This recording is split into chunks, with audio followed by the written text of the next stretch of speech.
When it comes to expressing things like very large numbers in counting in American English, I don't want things like numbers to get in the way of your communication because sometimes you can be saying something, and if you pronounce this one thing in a way that sounds really off, that can create a disconnect with your listener. I don't want that to be the case with your numbers, especially when we're talking about large numbers. Some of you may be involved with talking to clients or talking about large like budgets and things like that, or just things that are entering, the millions, the billions, and potentially even trillions. You hear these numbers in the news all the time. So let's talk about how do we say these ways, these words, these numbers in a way that sounds most natural in American English pronunciation. Good morning, guys. Good evening. Good afternoon. Welcome to your daily American English pronunciation show. Wake up, American. We're here Monday through Friday, typically around 8 a.m. New York, to make sure that you can get in your 5 to 10 minutes of pronunciation practice for today because that is what it takes. It takes showing up for yourself in a way that's consistent and regular because if you miss a day, I promise that it's going to slow down your progress and you may even feel it. We're getting close to the weekend. I hope that you're making plans to find ways to keep using English over the weekend as well. Anyways, to guide you in this process, there is me. Hello, my name is Jeff. It rhymes with breath. That is one of the four keys to a natural sound in American English pronunciation, including placement, pitch, breath, trying to weaken your consonant sounds and strengthen your vowel sounds. So we're going to be talking about these words, specifically that end in "illion." Though if you have a number that you would like me to take a look at, explain how to pronounce it in a way that sounds natural in American English, feel free to let me know. So let's just kind of talk about these illion sounds. There's a couple key concepts. Let's begin working at the end. So we're finishing with a sound that's very similar to the preposition in. In. This is a short I sound, or eh. To make this I sound, something I find to be particularly helpful is to have the sides of your tongue, so on the left and on the right, stretching it so that way they can make contact with your top teeth. It's like you're biting the sides of your tongue. So just like that. And then trying to have the very back of your tongue down. And it's going to sound like eh, eh, eh. Now, this can be a tricky sound for people because some people are afraid it's going to turn into E, E, E. So you have to be careful of that. And then other students are afraid that's going to turn into eh, like in best or get. But we don't want either of those sounds. We want eh. You have to be willing to experiment with this because if you're too afraid and you're like, if I do that, it's going to become an E sound. Well, then maybe we need to experiment and still try to make something that's going to make that E sound, even if it's wrong, because we have to keep experimenting till we get the right sound because you don't want to stop yourself out of fear. Okay. Just keep experimenting with it. Again, the goal is an I sound. It's going to become a little bit more challenging because we then need to link that with an N. So it's going to be I, N, I, N. You have to be careful with the letter N because what the letter N wants to do is it wants to raise your placement from right around your diaphragm area and it wants to send it up here. So like mm, mm, Hear a difference between like an sound and an teeth when I do my placement's down close to my chest level. So we have to be careful of placement. If your placement's in the wrong spot, it can shift your vowel sounds. So if I do like in, you can hear that's shifting my vowel in. But if I do in, that's able to keep my placement lower. So this is why placement on the N is really important because it can shift your vowel sound if you're not careful. Besides the N sound, what comes after that? We're going to add a slight Y to that. So can you say in, yin, in, yin? Can you do that a couple times? Like in, yin, in, yin, in, yin. Okay. That's basically the second half of our word. If you can say that yin sound, yin, yin, yin.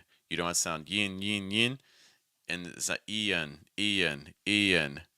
That's not the sound we're going for. You may hear some native speakers that do like Ian, Ian, but that's not the sound we're going for today. We're trying to do a two-syllable version. Okay. our first syllable now. We have another short I sound, so like eh, but this time we're going to link it with what's called a dark L sound. So it's going to sound like eh, just a short I. And then if we add the dark L, it'll sound like ill, eh, ill, eh, ill. You may be like, what is this dark L sound? Notice I'm not saying ill, ill. You can hear how that changes my vowel a lot. It changes the sound. So what instead I'm going to do is I'm doing ill. It's like eh, ill, eh, ill. I'm doing that with the tip of my tongue down against my bottom front tooth. So I'm trying to weaken that L sound because I want the vowels to receive the focus, not the consonants. It's like eh, ill, eh, ill. Let's now try to link that with the second syllable. It's like ill, million, ill, alien, ill, alien, ill, alien, ill, alien, ill, alien. Do you see how it's like in, yin, alien, in, in, alien? That's another progression that may be easier. So working backwards, in, alien, in, alien. The last thing that's missing is we're just missing our initial consonant sounds. Those can be, for instance, an M sound if I'm trying to say million. It's like in, yen, alien, million. Let's see that one more time. In, yen, million. In, yen, million.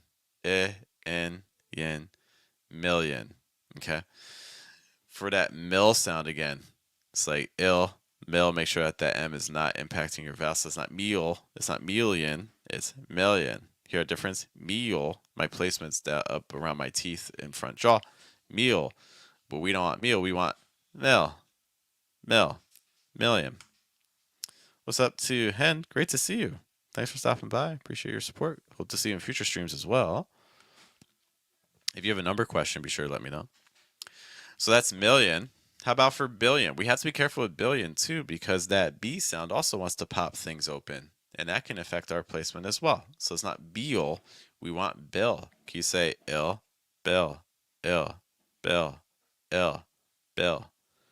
Let's do the whole thing. Ill, bill, billion, ill, bill, billion. One of the things I hope you're noticing too, when it gets to the yin sound at the yin sound, the pitch drops. Billion, million. And the reason is that pitch is dropping because that part of the word is not stressed. So that means it's going to be lower in pitch, it's going to be weaker, it's going to be faster. So again, ill, bill, billion, ill, million.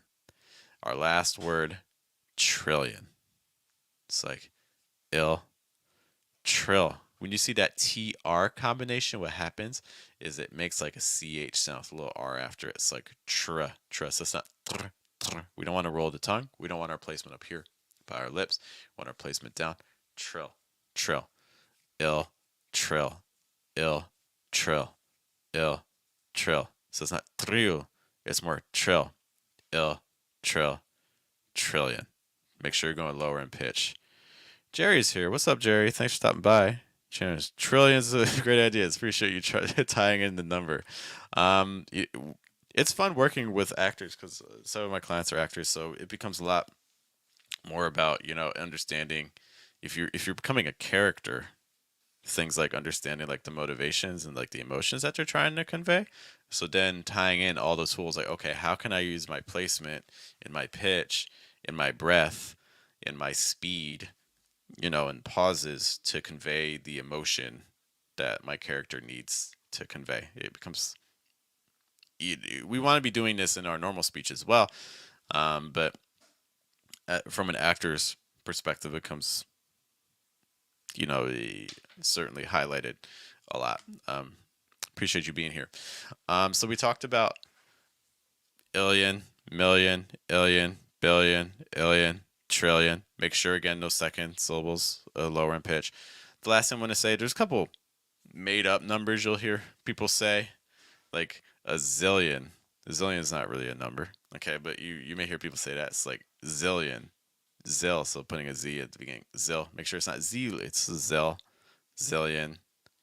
Um, a bajillion. Sometimes you'll have people do like numbers like that. Bajillion. Bajillion. Okay, with the B. Um, some other things like zillion, bajillion. Sometimes people will use like a k sound, like k, kajillion, kajillion. You hear a lot of like illions. People just put in a bunch of like consonants before them to make them sound like big numbers. Regardless, practice this stuff, guys. I will say this was also pulled from our most recent challenge in our Telegram group. In case you don't know, we have a group on Telegram where every day I post challenge words. I've been working with some students on numbers, so that's kind of why we're doing this today, so they can get some more practice.